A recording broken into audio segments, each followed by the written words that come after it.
আপনাদের কারো বক্তব্য শুনি নাই, শিক্ষকদের বক্তব্য শুনি নাই।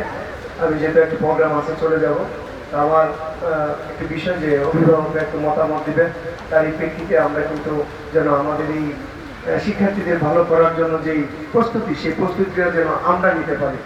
এখন শিক্ষার্থীদের কাছে আমার একটু প্রশ্ন, যে তোমরা যে টেস্ট পরীক্ষার আগে আসো না কেন? কিছু বলবা, কেন আসছো না? আমরা তোমাদেরকে কি আদর করি না? তোমাদেরকে শাসন করি, কিন্তু আদরও তো করি। আজকে অভিভাবক মায়েরা এখানে বসা আছে, বেশিরভাগ মা বসা আছে।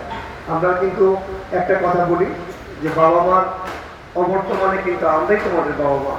আমরা কিন্তু বলি যে তোমরা আমাদের সন্তান, তো তোমরা যদি ভালো ফলাফল করো বা তোমরা যদি সুসন্তান হিসেবে থাকো, সেই বিষয়টা কিন্তু আমরা কিন্তু প্রথম গর্বিত আমরা হই। তার পরবর্তী পর্যায়ে কিন্তু বাবা মা, আত্মীয় স্বজনের কাছে সব জায়গায় কিন্তু বলে।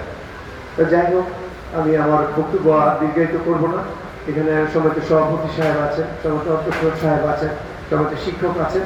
তবে একটি মেসেজ, টেস্ট পরীক্ষায় যদি ফলাফল তোমরা ভালো না করো, তাহলে আমরা তোমাদের পাশে ওইভাবে দাঁড়াতে পারবো না। অনেক অভিভাবক আছেন, আসেন না, আমরা বারবার বলার পরেও কিন্তু অভিভাবকরা আসেন না। সেটা আমাদের এই মাধবদী এলাকার সবচেয়ে আমরা পিছিয়ে পড়ার একটি মাধ্যম হচ্ছে না আসা। আপনারা আসেন, আপনারা